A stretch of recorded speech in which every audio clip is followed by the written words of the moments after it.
All right. Well, hold on here.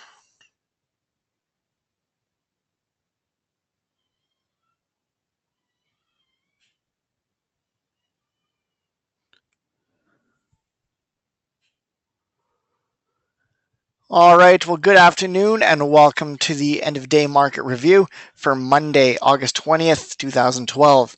My name is Jason Waugh, one of the trainers and success coaches with Ideal Trading Lifestyle.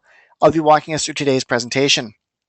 Now, before we get started, we just want to welcome you guys to the live presentations again.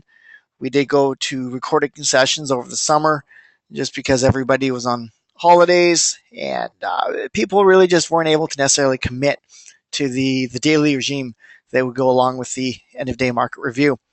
But as summer is coming up to an end, as sad as it is, we're aware of that and we're able to get back into our swing of things.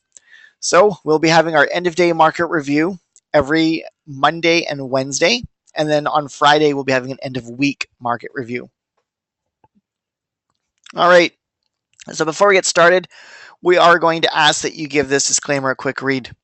I'm just going to keep the slide up here for a quick minute so you can give that a bit of a gander. Once we're done with that, we'll go ahead and get started with the agenda.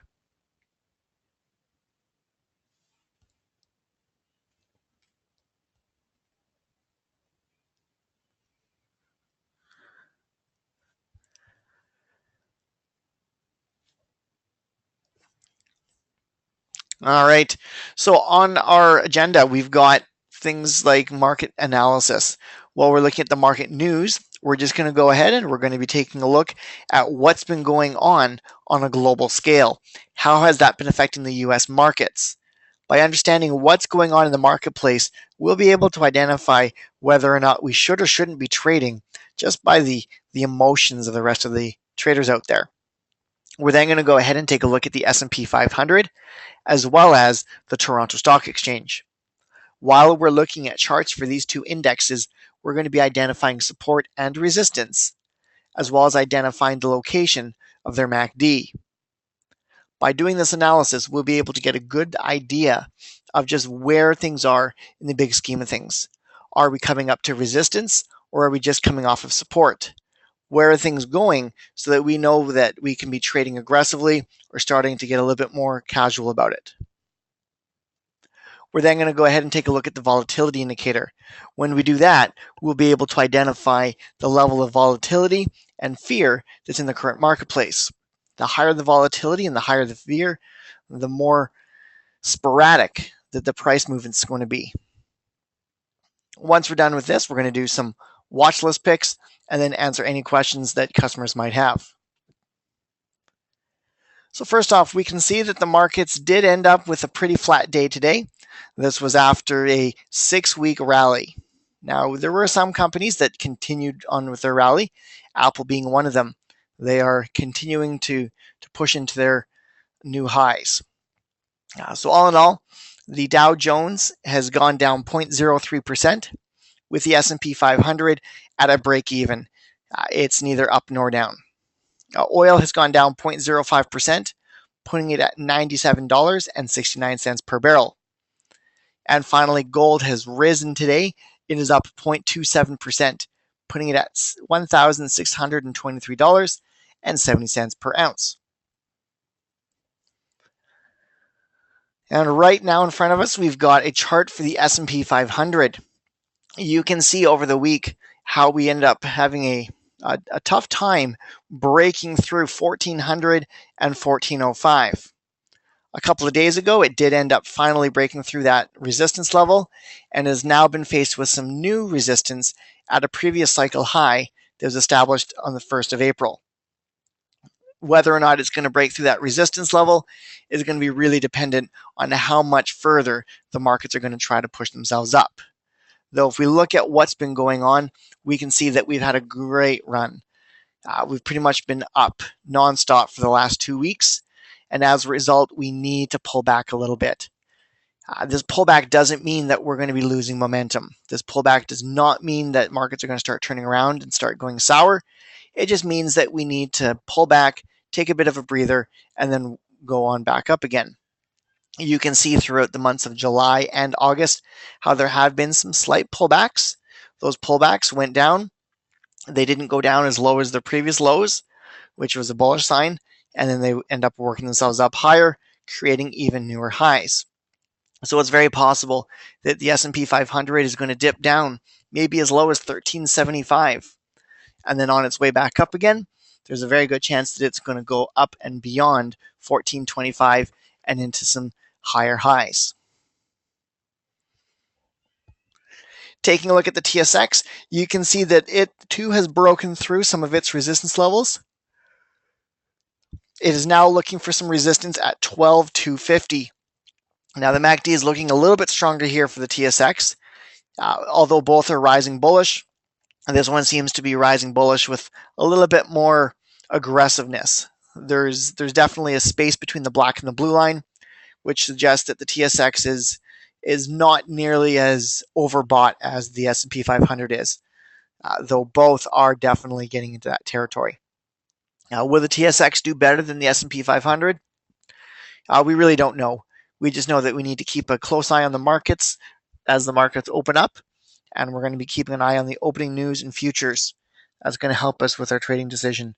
But definitely expect to see some negative news and some reasons to start pushing the markets down again.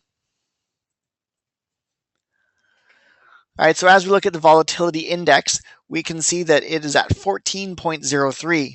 Now, because the volatility indicator is as low as it is, we're not going to be seeing catastrophic losses, and we're not going to see gains in leaps and bounds. Instead, we're just going to be seeing nice, slow, consistent gains or losses.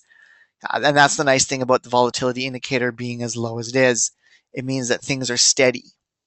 We're not going to end up with those triple-digit gains or losses unless the indicator gets up above 30, which is where it's considered to be its most volatile. But certainly for us, if we can see it starting to get up and crossing through 16 or even 18, then we definitely need to be able to sit back and question what's going on and causing the markets to do what they're doing. Certainly it could dance around between 14 and 16 without any real concern though. So don't get too frightened with this indicator until it really starts to get past that 18 mark. Unfortunately, there's no basic watch list picks for us to review as of now. There's also no advanced picks when we originally took a screenshot here. The reason for this is the markets are just too high, and we're expecting the markets are going to be pulling back. One of the bits of criteria that we have for screening our stocks is that the stocks cannot be in their 3-month high.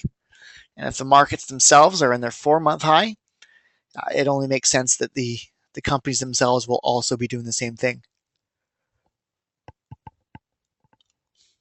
All right. So what other things are going to be able to plug ourselves into over the next couple of months? Well, obviously, we've got these end of day market reviews, which will be happening every Monday and Wednesday, with the end of week happening on Friday. These sessions will be at 3:30 p.m. Central Daylight Time. Our ITL customers will be able to plug themselves in every Wednesday at 10 a.m. Central Daylight Time. While you're doing that, you'll be able to get an idea of just how our picks have been doing and what you could have been doing to line yourselves up with our disciplines there.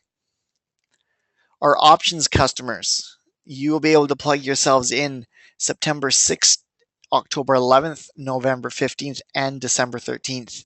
So we've got 4 sessions coming up once a month, all at 8 p.m. Central Daylight Time. These are going to be live and recorded, and they're just going to be a way for our options customers to get in there, go over the disciplines, and basically just compare notes with Randy as he goes through those. Our options customers should have been registered for those already. And then live. Now this is live in the flesh and blood. We've got sessions happening in most of the major cities across Canada where we've done most of our business. So if you see any of these events coming near your area, we absolutely encourage you to pop by and do some live training with us. If you're not able to plug yourself into these sessions, they will be recorded, so you'll be able to attend them that way. They'll still be live. It just means that you're going to be through your telephone instead of actually physically sitting in front of an instructor. And finally, last but not least, we've got our trade shows which are coming up. We've got one in Winnipeg, September 28th and 29th, and then we've got one in Regina, November 19th to 24th. If you are in the area, we would love to shake hands with you, just get a chance to meet you in person. We know that there's a lot of our customers that we haven't had that formal handshake with, just because of the nature of this being an online business.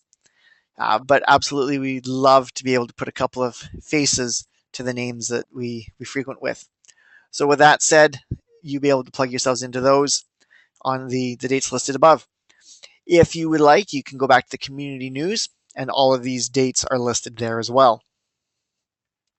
And finally, if anybody has any questions, please let us know at training@idealtradinglifestyle.com, or you can let us know by calling us 1-888-942-0266. Make sure to dial extension number 5. So with that said, I just want to open the line and see if anybody has any other questions. If not, we'll be able to call it a day.